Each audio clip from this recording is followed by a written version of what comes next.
It's the Blue Boat Cafe, a little bit of wonkish, a whole lot of fun. I'm David Schellenberg along with Rachel Oyster. We're the co-chairs for Democrats Abroad in Canada's capital region of Ottawa. Hello, Rachel. Hi, David. How are you? Excellent. How are you? It's been a while.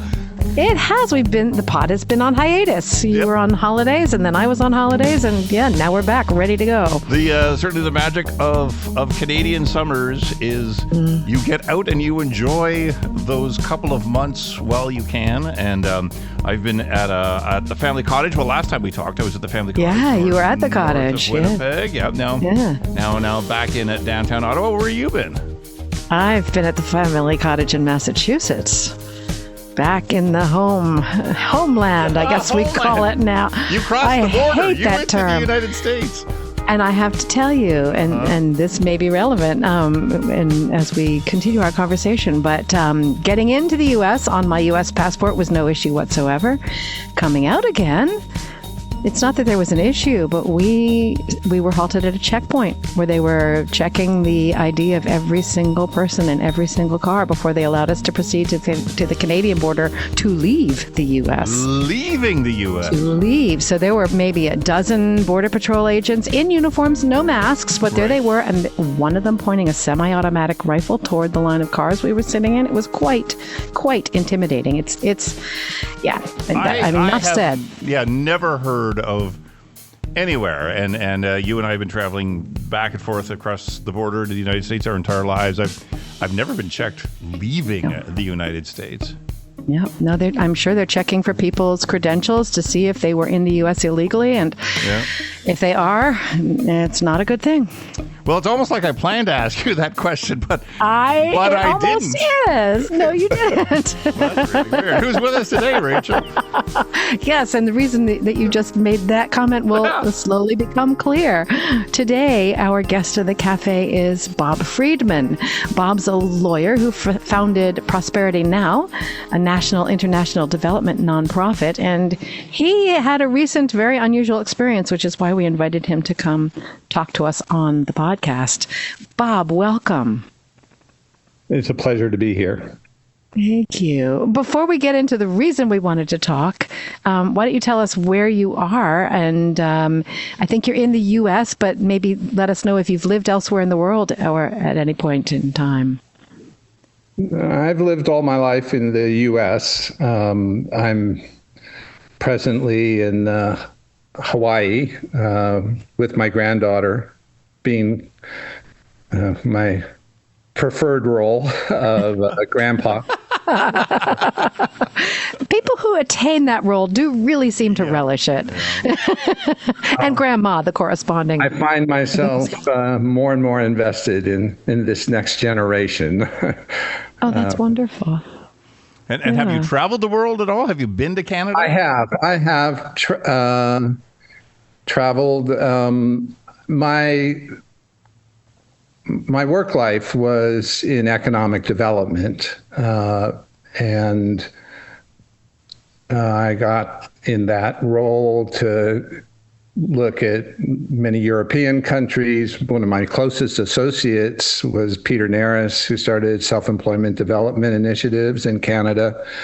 I also got to go to Australia to look at Aboriginal economic development. Wow. Mm-hmm. So I've gotten an opportunity to learn lots, but I must say I really appreciate your global perspective and global membership. Well, that's kind of one of the questions that all of Democrats Abroad asks everybody who lives in the United States is, have you ever heard of us? Yeah, that's right. Well, and I have, from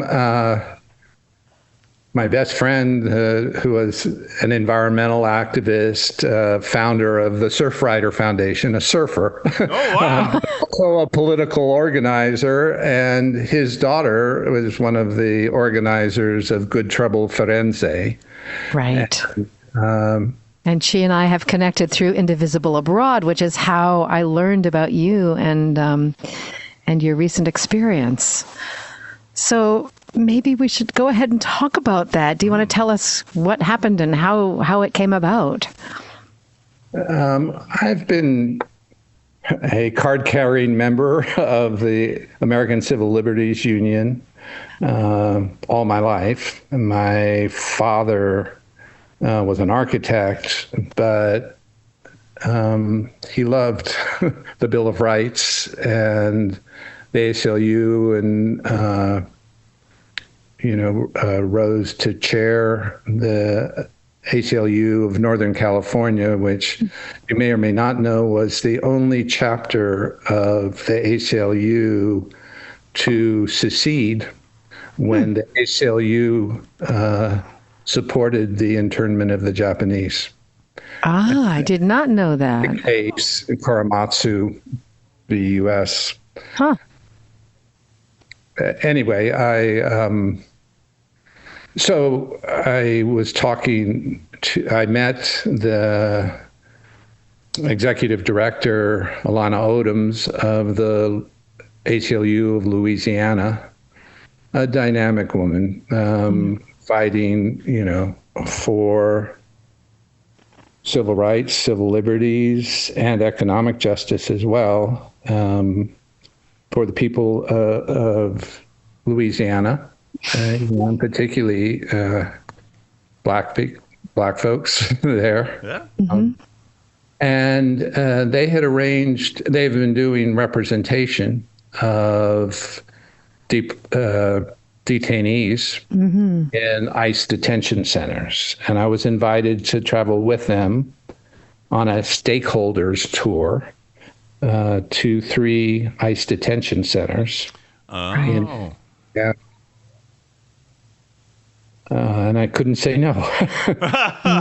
I So wouldn't, actually I wouldn't say no either. No, that would be I wouldn't fascinating. either. But tell us more about why you say that.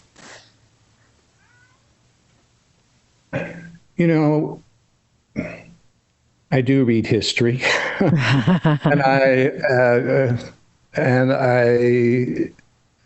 I've been a student of the civil rights structure. I believe in the promise of this country, Yeah. politically and economically. That everyone should have a right to play, and if they do, we will all do better for that.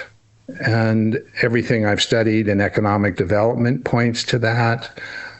But also, I believe in that fundamental belief that all people are endowed with inalienable rights, and among these are the right to life, liberty, and pursuit of happiness. Yep.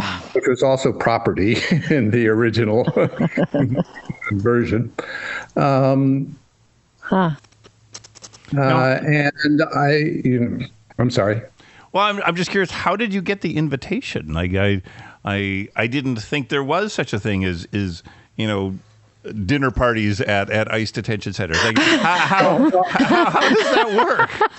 They got the invitation. It is written into the performance-based regulations that govern, and again, I have that govern in quotes, the detention system. And there's a provision that stakeholders, which, all Americans are, have an opportunity to see. There are not a whole lot of guarantees there. And we can talk about it later. A lot of oversight has been removed recently as this expands.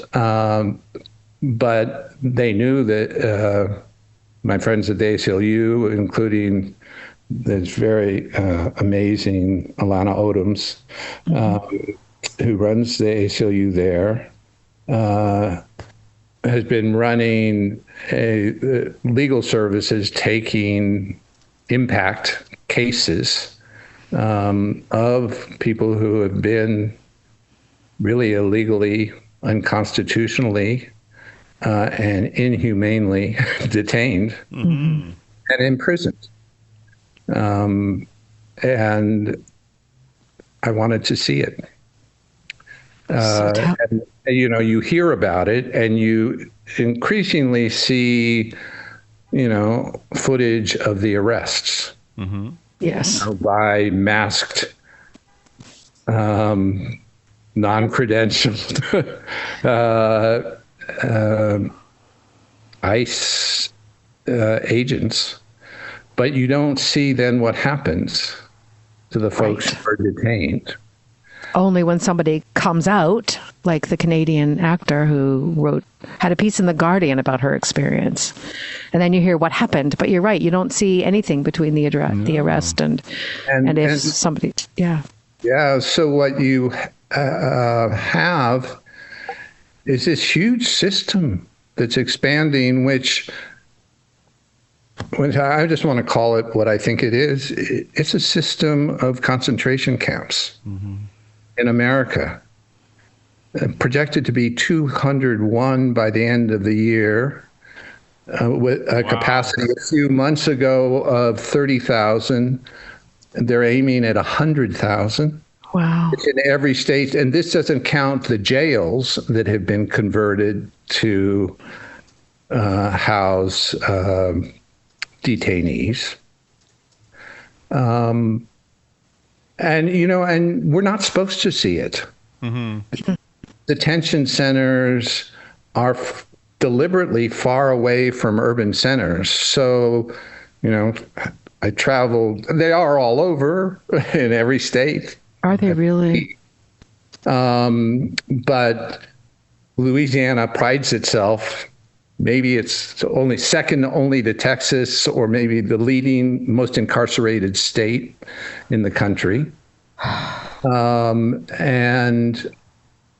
the ACLU, the Robert F. Kennedy Human Rights Foundation have been providing legal representation, and other groups providing legal representation. But the detention centers are far away. We had to be on a bus 2 to 4 hours. Oh, wow.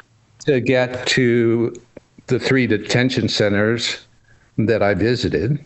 Wow. Which one was a transfer facility, the Alexandria Staging Center, right on an airport runway. And then there was a women's facility and a men's facility, each housing 1,000. They just announced plans for an 18,000 person detention center. And I don't know, we can get into this, but whether what I saw or what I didn't see was more important. But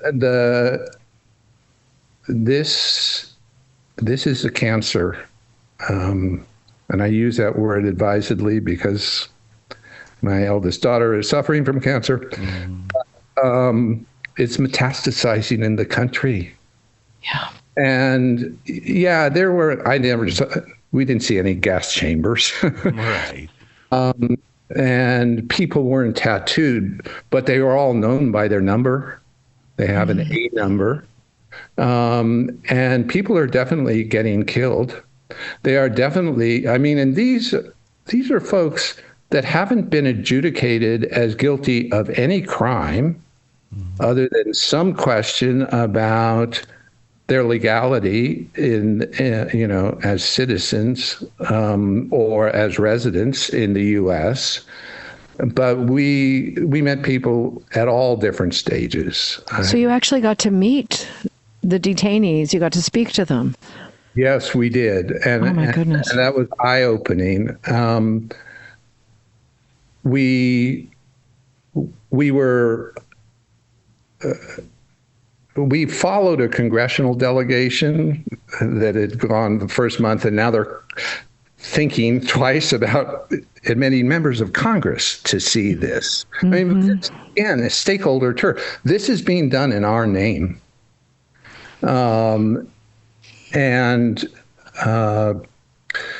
We went to the Alexandria Staging Facility, which is a transport facility. Again, a women's detention center and a men's detention center. Those two are converted prisons. Okay. But again, these are not convicted felons. Right. These are people. I was reminded to read the wording of the hard-fought-for 14th Amendment, right, where the first talks about the privileges and immunities of citizens and said no one should be deprived of that. But then the language shifts and it says no person shall be deprived of life, liberty, or property without due process of law. And no person shall be, denied equal protection of the laws. These are people. And so the tour was conducted. We had the area manager of ICE, Immigration and Customs Enforcement, also the regional manager of GEO, which is one of the private prison firms, along with Core Civic and some others that are now operating most of these detention centers, with a profit motive, which means they make money if the food isn't good, if the medical care isn't decent. And if people are held indefinitely, the longer people are held. Yeah. So we were shown first. Please interrupt me if I'm. We want to hear. Just to let you talk. Just talk. Yeah. I mean, we want to hear details. Yeah. Get out. You got off the bus and you met these people, and then what? So there was 10 folks from different nonprofits around the country. Folks from Louisiana that had supported the ACLU and then several of these nonprofits that have banded together as a Southeast Dignity, not Detention Coalition. And so we got on a bus, traveled for about 3 hours to the Alexandria staging facility, which is on an airfield. Oh, really? All of these had razor wire around them, and this happened to be right next to a golf course. And it looked kind of like an airline terminal, except there were kind of dormitories glassed in with 35 bunk beds for the low-risk detainees, and then cells, 6x9 cells behind heavy metal door, dark, 2 persons to a cell for the high risk. I asked as we were toured through, I said, well, what kind of process have they gone through? How do you know that they're here? Why are they here? How do I know that they're fairly here? And they said, oh, no, that's all been taken care of before they get here. Think of us as Delta Airlines. Yeah. Which the prison wouldn't know, I suppose. Oh, I suppose that's true. And there we didn't get to speak to any of them. Right.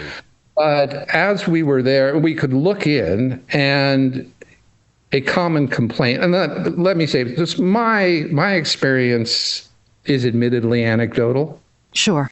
But the ACLU and the Robert F. Kennedy Human Rights Foundation had done interviews last year with 6,000 detainees. 6,000. 6,000. And documented all manner of degradation, medical neglect, denial of basic human rights, denial of access to attorneys and families. Again, one of the reasons these detention centers are in the middle of nowhere is so that it's hard for family, lawyers, the public to see what's happening, much less to intervene.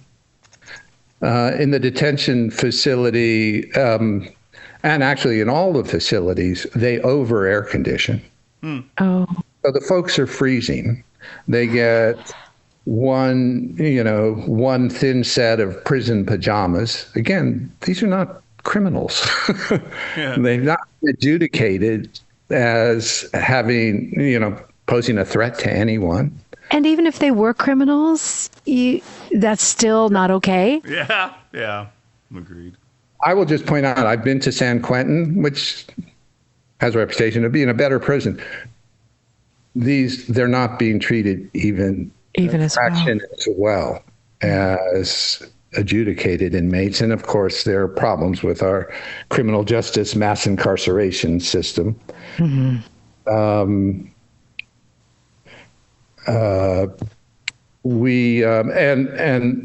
And they get one thin blanket. And so several of them in the middle of the morning were, under the covers.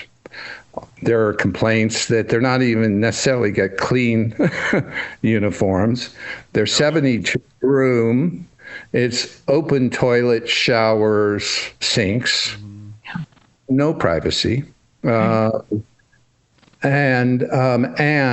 in the staging facility, they were shackled, 5-point shackles, arms, legs, and around the middle. We were shown the storage room where, and again, they knew we were coming. There were excess shackles carefully lined up along the wall, and then in the center there were each detainee was offered one garbage bag of all their worldly goods. And this was kept separate from them. They were allowed a Bible, maybe a couple other things, but had nothing. Mm-hmm. And this was all men. And I said, well, what about, and it said women and children were taken directly to the planes. Oh. And again, they assured us that everything had been checked out beforehand. While we were there was a scuffle that I think we weren't supposed to see. But also an ICE officer from New Orleans brought in 3 people that he had arrested that morning. And they were escorted through the terminal and onto the plane. There was no time for due process. No. So that was horrifying enough. And then we traveled another 2 hours by bus. Oh no, there's more. No, that was just the first That's sentence. just the first. Oh, great. To the women's facility. Okay. Again, razor wire, a converted prison, operated by GEO. President Biden and that administration ended all the contracts with private prison operators for the prison system, but allowed them to staff and run the ICE system. Oh, I see. Detention centers. Right. And again, this is a for-profit operator that makes, is allocated, I'm not sure the exact figure, but $90 to $110 a day to house these folks. Per person, you mean? Per person. Often, the staffing and the culture of these converted prisons is still prison. Mm-hmm. And again, we were,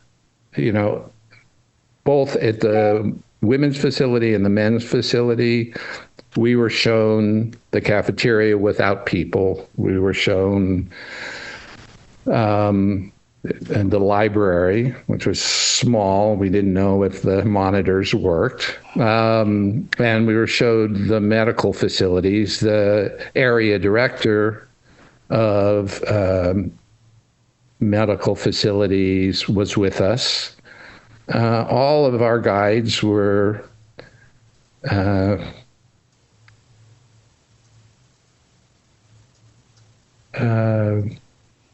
practiced, Yeah.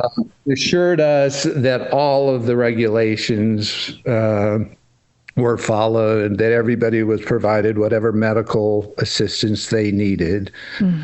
They answered our general questions. Whenever we asked a specific question, they said, well, you can write to ICE to ask that question, and they'll answer. There were wet paint signs on the walls, so we knew they had painted, and grass in the center courtyard. So again, I mean, we traveled hours. We had, this was an official tour. We weren't allowed to bring any electronics into it. We had to sign a code of conduct, and leave our cell phones and any recording equipment on the bus. We were not supposed to offer legal services to detainees. And so we got the story at each facility. But then, and I didn't know this beforehand, the detainees were offered the opportunity to talk to us. Oh. For an hour at the end of the day. And 103 of the women signed up for that. Wow. And 57 of the men. Wow. I have no idea what repercussions were visited. I mean, obviously, prison officials knew, the detention officials knew they were there. Right. And who was there. As we were filing in to go to the room where we would interview the detainees, this was a 100-degree day. There were about, I would say, 50 women under a covering in the middle courtyard who started shouting to us, Medicina, Cosina, right. And, we were told we weren't supposed to talk to them. Well, they weren't the women who'd signed up to speak to you. They were just en route. These were happened to be there, and they shouted out to us. The similarity on both, I mean, we asked the folks later, what do you want us to say or not say? We don't. And they said, no, all we have is our stories. Right. So who did you talk to? And was this was at the first two centers that you, or the? Yeah, in each center. So we went to the women's facility first, which is, again, in a rural area, down narrow roads, and again, behind razor wire. Yeah. 103 women had signed up, filed in. I felt absolutely no threat. And from any of them, 2 of the women had panic attacks. Poor things. And were taken out of the room. I don't think they were afraid of us. And these were people I recognized. I mean, mostly brown. Right. We happened, and there are, a lot of different languages there. Mm-hmm. And so there's a language barrier. Right. I spoke a little Spanish. It's interesting. Language access is a problem, right? You can imagine if you don't speak the language, everything's in English, what little information you get. It could be solved, by Google Translate if they any had been cell phone, their cell phones.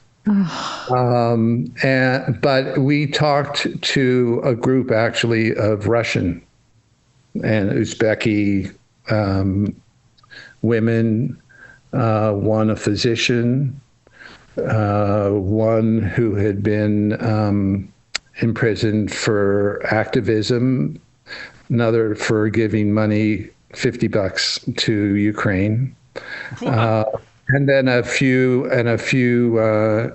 several who were about to be jailed for because they were bisexual or lesbian. One woman doubled over in pain, it had been suggested that she had colon cancer. 4.5 months ago, she had yet to be able to see a physician. Oh, wow. And what struck me was they were all more concerned about other people in the group getting to talk to us than they were just their story. Oh, and then there was one woman who showed us the paper that said she was to be released. Yeah. Judicial orders dated a month prior. And why was she still there? Because there's no due process. There's no respect. There are no rights. And I think they're personally, intentionally degraded. We then went to the men's facility where, 53 people showed up. I got to talk to, it was a little difficult, 3 Ethiopian men who had recently, came within the last 3 years. They reported in broken English that they had been under lots of pressure to sign a voluntary deportation order.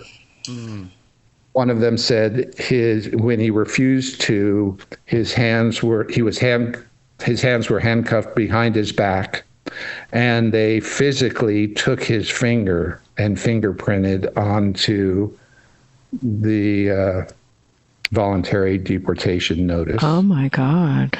There was a young man, 27 years old, born in Honduras, raised by his grandmother in Mexico City, who came to finally meet his parents in Elkhart, Indiana, the RV capital of the world.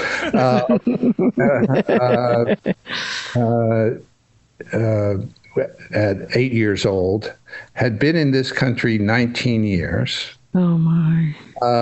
Worked as a welder and does construction with his dad. Been here for 19 years. So he doesn't know Honduras. He doesn't know Mexico. So his parents were naturalized, but he wasn't? Why?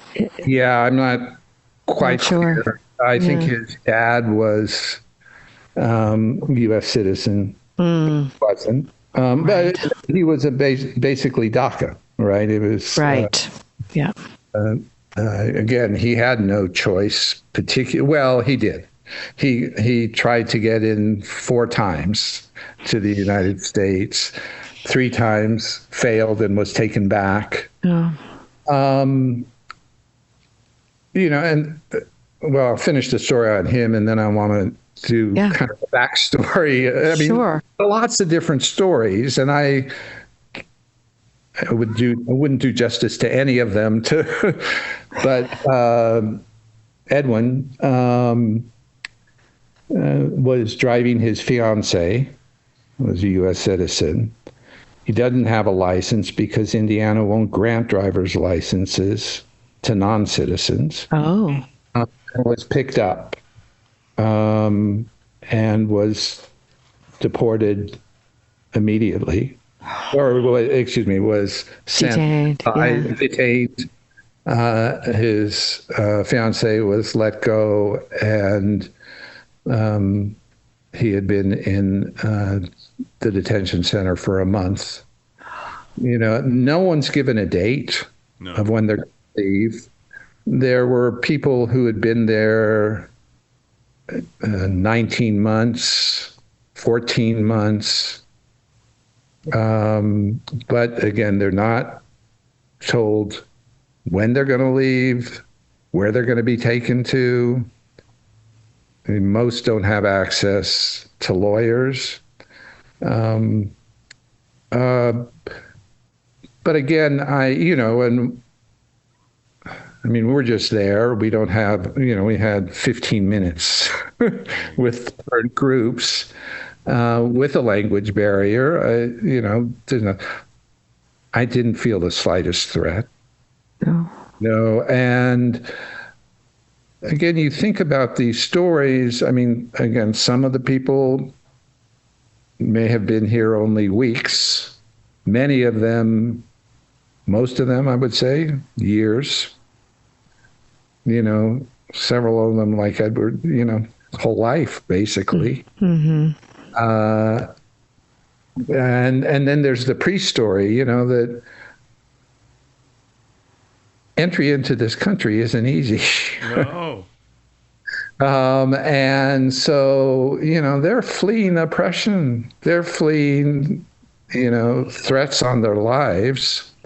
They're also seeking opportunity. I have to say, no one sang the song of America and the promise, the land of opportunity and freedom more than these folks. Right. They came, and then, the travel to and into the country wasn't easy. Their lives here aren't easy because they're in the shadows. It's hard to drive. It's, you take whatever wages you can get. Exactly. You don't get any benefits. You don't get any health coverage or social insurance. And then, you're picked up indiscriminately, taken to one of these detention centers where your possessions, your dignity, your identity is taken. Health. Your health. You're given lots of stories. I mean, we went to a cafeteria and they displayed the menu and claimed that it changed every week and every day. They said, no way. Yeah. No. And several of them are sick, and because they're all together, one of them said, yeah, when one person gets sick, everybody gets sick. And again, there are 50, 70, 90 people in a room. Yeah. And it's generally kept cold. Again, it was the height of Louisiana summer. It was 90 plus degrees when we were there. The warden at the women's facility made Nurse Ratched look like a saint. Didn't say anything. Mm-hmm. The warden at the men's facility actually shed a tear. Oh. As we were talking about, and he was the only one to say, well, not everything goes well. We just had the air conditioners in 2 of the units go out. And he said, these are not small air conditioners. And again, 50, 70, 90 people to a ward. Imagine without air conditioning, what the conditions are. They're left to clean for themselves. They're supposed to be provided cleaning supplies. They said, we don't get cleaning supplies, or we get very little. But imagine in that heat.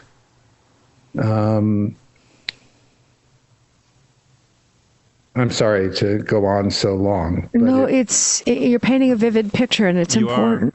And it is nice to know there is a warden who is. So I was wondering about that with all the staff you come across, because we've encountered this when you talk to police officers, people in the military and stuff. they are there for a reason, and a lot of the times the job they end up doing is not what they signed up for. Right. I think that's exactly right. And that was, again, I can't remember the exact question we answered. That he stopped for a minute and then said, well, I can't disagree with you. It was admitted. But so many of the guards, are not necessarily Browns, but are come from very poor communities. They're not paid a whole lot. No. Yeah. No, it's not getting a whole lot of benefits. They're not, it's kind of like prison guards are not very different from the prison population. No. And then, this is all billed. I mean, I think it's probably the weakest of the justifications, but billed as economic development. Seriously. This is not economic development. This is siphoning money, part of the $170 billion we just appropriated for the detention, $45 billion for the detention facilities, $45 billion for ICE, more for a police state. I really don't think it's too much of an exaggeration to say, we have a system of concentration camps. The ones in Germany weren't extermination camps right at the bat, but they developed into that. They're not labor camps per se right now, but people are paid. Detainees are paid $1 a day if they work in the facility, not even enough to buy water. I omitted that. When we saw the women in the middle of the yard under the tarp, we had water. We were given water bottles. There were no water bottles there. There was one water fountain that they didn't drink out of, and you wouldn't drink out of. Okay. Was they said contaminated water. So, what can we do? I mean, you saw this. What you're saying is, rather horrifying, and you saw maybe not the worst of it. You saw a version that you were allowed to see. And we're aware that to see, and in some ways that they chose to show us. So exactly. I had no reason to assume that any of these other facilities are appreciably better. Right. And some sense they're growing. that it's worth, and they're growing. And there's an institutional malady here. I mean, it's just yeah.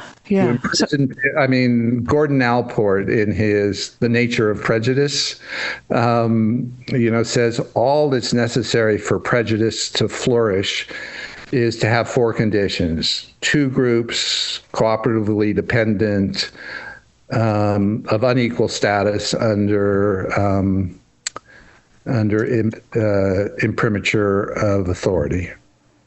Well, this just breeds prejudice. And, maybe there were some rapists, thieves, or murderers there. I don't think so. And if so, and there certainly are some among immigrants, more, if you believe the data, among citizens. Mm-hmm. And some in the White House.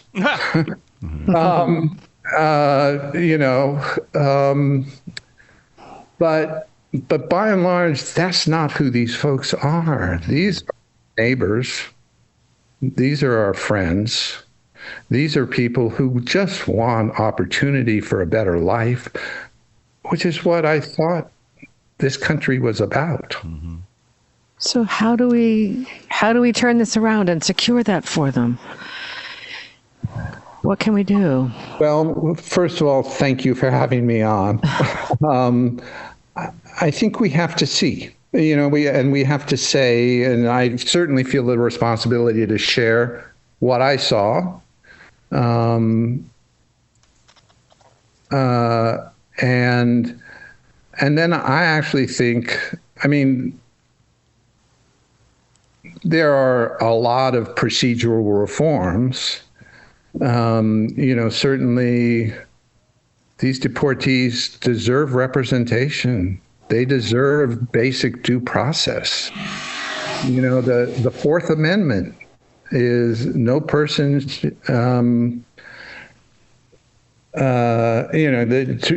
supposed to be secure in your person. Mm-hmm.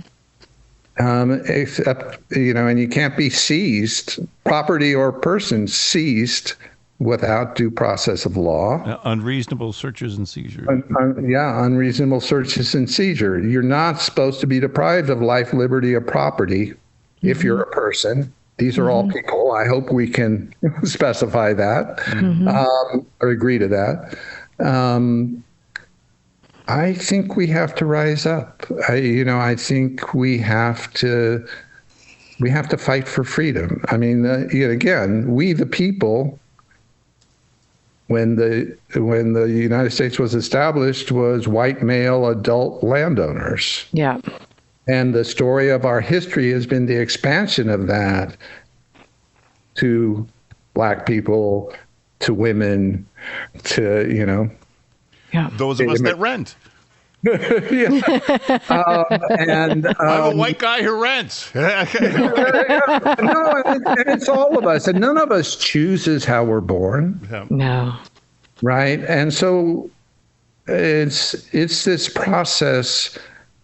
I think we need, again, I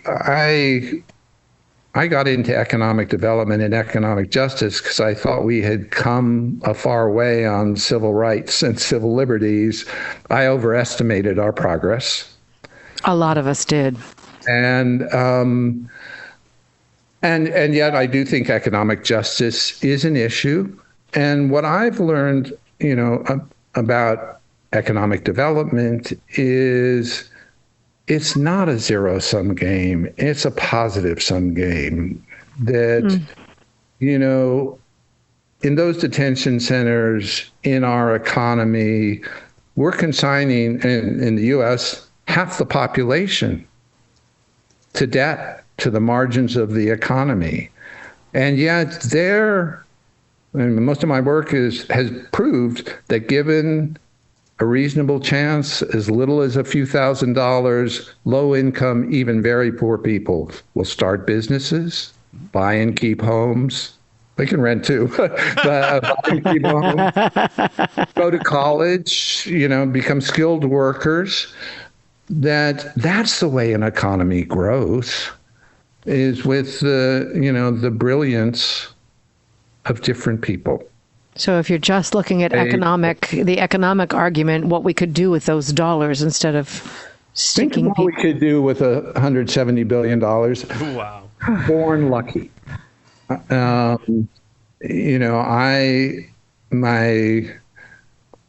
My grandfather's family fled the pogroms of Eastern Europe, came to this country, helped start Levi Strauss and Company. And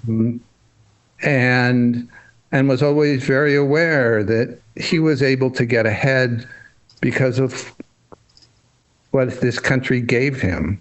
I'm Jewish. I think of our country turning back boatloads of escaping Jewish Germans, 50,000. We turned the boats back. I know. So, who's an immigrant, who's illegal, is a question of law and culture, and whether we're gonna, whether we believe the Statue of Liberty, that, and I think if you look at our economic history, we've expanded when we've invested in our people. The GI Bill, I think, was the great demonstration of how you create wealth and general prosperity in this country. Yeah. We said, you served our country, we'll provide you low interest business loans, home loans, education loans. We democratized college. We tripled the middle class in 10 years. Yeah. But we did it for white men. Yeah. Both by law and by application. And by virtue of who could serve at the time. Is a GI Bill, but this time for everybody. And it's not a zero-sum game. It's, we'll all do better if we all do better, to paraphrase, the late senator. And this is not who we are. Yeah. I mentioned my friend Peter Naris, who ran kind of the Canadian equivalent of my organization, and we always would compare notes, and we would, tease each other when one or the other nation was lagging. That's nice. And he taught me that an American was a Canadian without health care and with a gun. And I always thought that Canada was more civilized than we were. Yeah. Not always true, but for the most part, yeah. In some areas. But it's all a work in progress. I guess what I realize is this is not the first time we've done horrible things. This is not the first time that we've denied citizenship or opportunity or access to people from other countries. Certainly, the president and the Republicans don't want us to read history, but you don't have to read anything. History. Or even their own history they don't want us to read. Yeah. Right, and they don't want us to feel bad. Well, there's some things we should feel really bad about. Mm-hmm.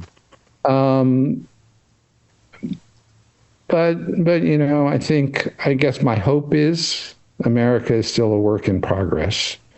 I hope we can come back from this, though, J.B. Pritzker in his State of the State for Illinois told us that it was 7 weeks, 2 days, and 8 hours from the end of the Weimar Republic to the beginning of the Third Reich. Thank you. I don't know where we are on that timeline, but this metastasizing system of concentration camps, of an ICE Gestapo that, doesn't have to show a warrant. Right. After yesterday's shadow docket ruling, they can just indiscriminately pick up anyone who's brown, anyone who speaks a different language. And think of what that says to everyone else who's here without, as a citizen, unquestionably, but happens to be brown. Yeah. So we're all at risk. But with it all, I still believe that if we live up to our ideals and we give everybody a chance to play, we'll all do better. Mm-hmm. And we'll be freer. Yeah. Thank you. I mean, I think that might be a good place to end it. Yeah. I think we're all a bit overwhelmed and just... Absolutely. I kind of need to go for a walk and get a little bit.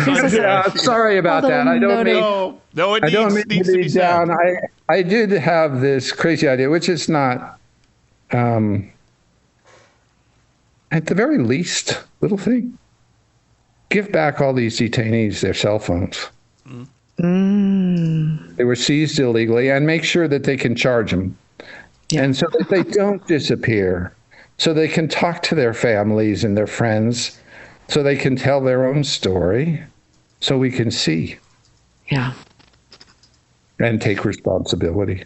Can we get the ACLU to lead charge to make sure that happens? ACLU is leading, and I meant that particular. We all need to stand up and say, we believe in ourselves. We believe in each other. Mm-hmm. We believe in this basic promise of the United States that, everyone has inalienable rights, that among them are life, liberty, and the pursuit of happiness. Yep. Wow. Bob, thank you. Thank you so much for doing this, and thank you for helping get the story out. And thank you for all the folks that you reach. Thank you. Yeah. If you live outside the U.S., please register with your voting state at votefromabroad.org every year. Do it now. To find all our episodes, go to democratsabroad.org and look for us in the drop-down menus. I'm Rachel Oikster with David Schellenberg in Ottawa, Canada. Thank you for listening to Democrats Abroad, the Blue Vote Cafe.